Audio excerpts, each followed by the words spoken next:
Herkese merhaba, benim adım Begüm. 24 yaşındayım, Fransa'da yaşıyorum ve bugün size Paris'teki ev fiyatlarından bahsetmek istiyorum.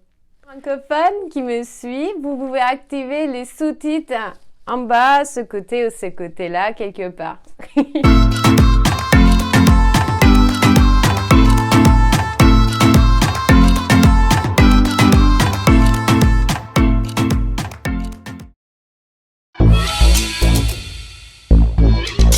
Paris'te bir apartman dairesi arıyorsanız veya Fransa'da da olabilir ama tabii ki benim daha çok bilgim Paris hakkında olduğu için bugün sizinle Paris hakkında konuşacağım. Aynı Türkiye'de olan sahibinden.com gibi burada da bazı internet siteleri var ev bulabilmeniz veyahut da biriyle evi paylaşabilmeniz için. Bunlardan birisi Le Bon Coin, öteki seloger.com. Tabii ki Türkiye'de olduğu gibi burada da emlakçılar var. Ama emlakçılarda inanılmaz bir vergi ödüyorsunuz. Yani o aradaki parayı Türkiye'de de olduğu gibi aslında dosya parası vesaire diye geçen şeyler burada da öyle ama gerçekten ciddi miktarlar ödemeniz gerekebiliyor. Ve tabii ki her yerde olduğu gibi burada da dolandırıcı mevcut. Bundan dolayı evin anahtarlarını almadan önce dikkat etmeniz gerekiyor. Hiçbir şekilde para ödememeniz gerekiyor ve belgelere sahip olduğunuza emin olmanız gerekiyor. Bir apartman dairesi kiralama durumunuzda size sorulan belgeler ise birincisi kimlik kartınız, ikincisi 3 aylık maaş borcunuz ve üçüncüsü o zaman zarfında bulunduğunuz evde yaşadığınıza dair bir belge. Yani bu elektrik faturası olabilir, su faturası olabilir, kira kontratınız olabilir. Ama size bu belgeyi soruyorlar kesin olarak. Fransa'da CDI dedikleri uzun süreli çalışma kontratına sahip olmanız gerekiyor. Buna sahip değilseniz eğer bunu ailenizden birini kefil olarak gösterebiliyorsunuz. Genelde aileden birisi oluyor. Size kefil olabilecek herhangi bir kişi yoksa da devlete bununla ilgili bilgi veriyorsunuz ve bazı istisnai durumlar çerçevesinde devlet size kefil olabiliyor. Hadi bu sitelerden birine birlikte göz atalım. Evet, şimdi Google Chrome üzerinden giriyorum siteye. leboncoin.fr şeklinde siteye giriş yapabiliyorsunuz. Buraya girmek istediğiniz şehri seçiyorsunuz. Ben Paris'i seçtim. Buraya ne aradığınızı yazabilirsiniz. Burada da immobiliye yani apartman, ev tarzındaki şeyleri yazıyoruz. Lokasyon seçiyoruz. Burada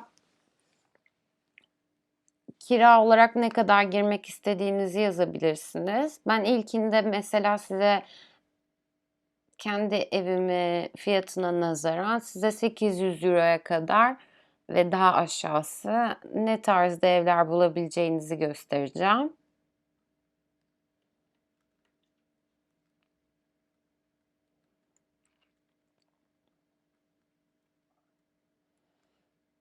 Mesela buna bakalım. Öncelikle size söylemem gerekiyor ki eğer bir ev çok temiz, çok harika gözüküyorsa ve fiyatı gerçekten çok uygun fiyatlıysa dikkat edin çünkü bu bir dolandırıcı ilanı olabilir.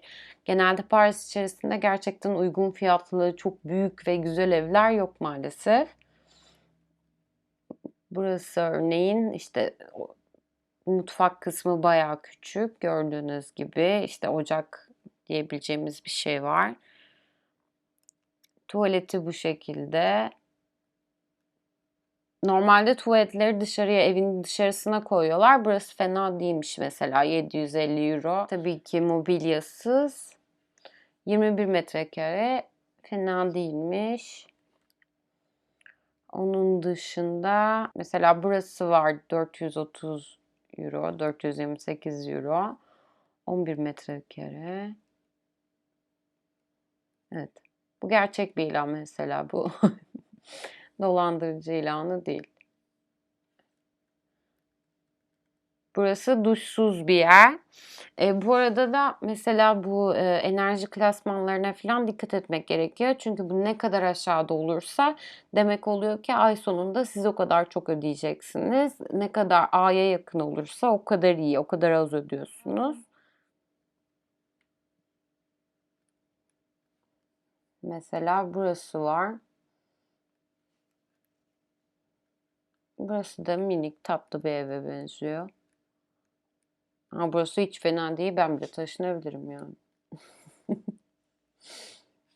Bakalım. Eşyalı veriyor burası da. 25 metrekare.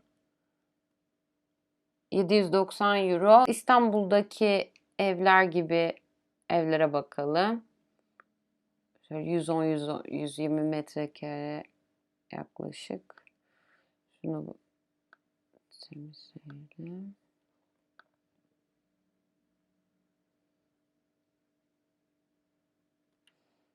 Şöyle 100 ile 120 arasına bakalım.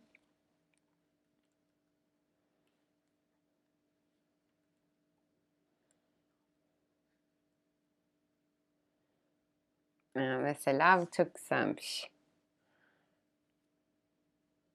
4800 euro. Ama tabii çok güzelmiş.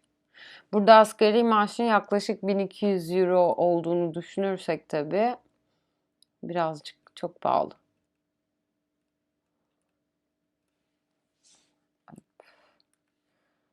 Böyle çok kıskandığımız için geçiyoruz. Yani krallara layık dediğimiz başka bir eve geçiyoruz. Burası da 3400 euro. 6 odalı, 101 metrekare. Çok güzel. ufak, ufak tatlı bir Mona Lisa da görebilirsiniz burada. İnşallah gerçek değildir.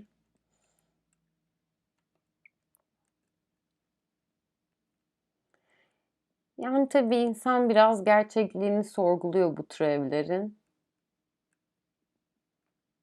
Dekorasyon olarak da tabii beğenip beğenmemek size kalmış.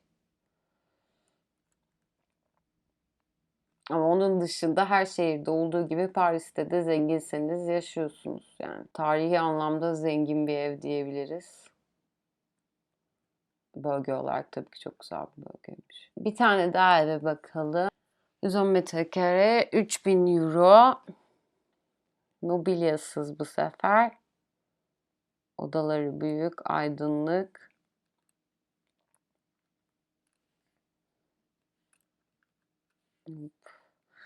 Birkaç özelliğine de bakalım.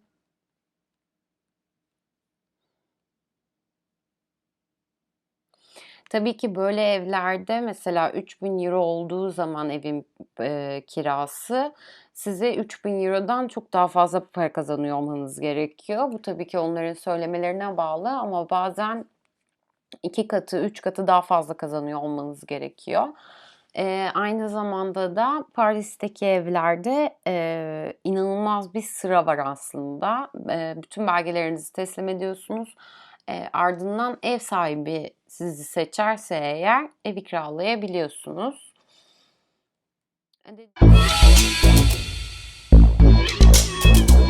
Çok klişe bir şekilde size ben de diyeceğim ki Paris aynı bir salyangoz şeklinde. Arrondissement dedikleri 20 bölgeye ayrılıyor ve bu bölgelerden bazıları tabii ki çok zengin bölgeler değil, bazıları da inanılmaz zengin, bohem dediğimiz kişilerin hayat tarzı olarak benimsedikleri bölgeler diyebiliriz. Bunlardan 5. Arrondissement gayet güzel, zengin. Orada Sorbonne Üniversitesi'nin büyük bir kısmını, Latin sokağını, Notre Dame kilisesini görebiliriz. Latin sokağı dediğimiz sokak aslında biraz benim için Kadıköy'e benzeyen bir sokak. Bir sürü dönerci görebilirsiniz. Tabii ki bunlara nasıl Yunan dönercisi deseler de Ben kendi kalbimden Türk dönercisi olduğuna inanarak söylüyorum. Daha eğlenceli, yemek için, çıkmak için, ne bileyim ufak bir şeyler atıştırabilmek için gidebileceğiniz çok eğlenceli ve güzel bir bölgedir. Bunun yanında birinci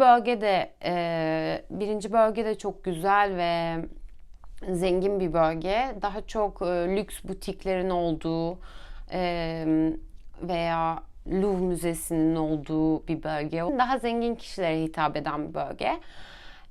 Ama size söylediğim gibi daha zengin olmayan bir grup da var tabii ki. Genel olarak 18. arrondisman'da yaşıyorlar. Kuzey Garı ve onun çevresinde de genelde daha düşük düzeyde para kazanan insanların yaşadığı bir bölge. Biraz tehlikeli diyebileceğimiz de bir bölge. Tek başınıza gezerken cüzdanınıza, çantanıza dikkat etmeniz gereken bir bölge. Özellikle metroların içerisinde inanılmaz kişi yoğunluğu olduğu için bazı yerlerde bu çalınmalar olduğunu, hatta birkaç ay önce birisinin boğazından kesilerek öldürüldüğü bir bölge. Dolayısıyla ne kadar dikkat etmeniz gerektiğini sanırım siz tahmin edebiliyorsunuz şu anda. Ama Pigalle tarafında orada bir sokak var. Orası güzel mesela. Sacré-Cœur dediğimiz bir kilise var. Onun yakınında bir sokak geçiyor ve aynı zamanda bu Sacré-Cœur dediğimiz kilisenin bahçesinden de bütün Paris'i üstten görebiliyorsunuz. Bu bölgede bulunan bu sokak Rue Abbesse şeklinde geçiyor. Bu sokakta zengin bir sokak diyebiliriz ama sadece birkaç sokak altında erotik shopların bulunduğu bir caddeden geçiyorsunuz. O yüzden değerlendirmesi size kalmış.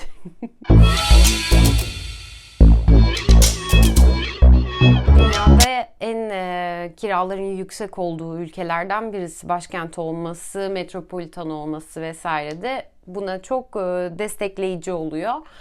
Eğer ki daha uygun fiyatlı evler arıyorsanız, apartman daireleri arıyorsanız, Paris'in içerisinde isterseniz kolokasyon dediğimiz biriyle birlikte yaşama seçeneğini seçebilirsiniz. Ama yok ben tek başıma yaşamak istiyorum, evimde relax olmak istiyorum diyorsanız Paris'ten biraz daha uzaklaşmanız gerekiyor. Yani yine Paris oluyor ama Paris'in göbeği diyemeyeceğimiz kadar bir uzaklıkta oluyor. Örneğin ben biraz daha uzağında yaşıyorum. Yaklaşık 15 dakika falan uzaklıktayız Şanzelize'ye. Bir tren vasıtasıyla gidebiliyorum. Trenle 15 dakikada gidebilecek mesafedeyim. Bununla birlikte 800 euro yaklaşık bir kira ödüyorum. 2 tane de küçük bahçemiz var. Tabii ki bu fiyatlara Paris'in içerisinde bir ev bulmak hem aynı şartlar altında olmuyor hem de bölge aynı şekilde sakin veya güvenli olmuyor açıkçası. O yüzden bu da ikinci seçeneğiniz. Seçmek size kalmış. Sizinle ufak bir bilgi paylaşacağım. Bana ilk öğrendiğimde çok enteresan gelmişti. Belki size de gelebilir. Paris'te mesela evinizi kiraladınız, kalmaya başladınız vesaire ve evinizden bir gün seyahat etmek için, Türkiye'ye geri dönmek için veya ülkenize geri dönmek için çıktınız.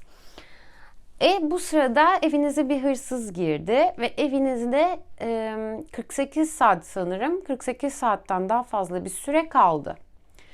Bu durumda geri döndüğünüzde bu kişi anahtarları da değiştirdi ve siz evinize giremiyorsunuz. Yani kilidi de değiştirdi ve evinize giremiyorsunuz.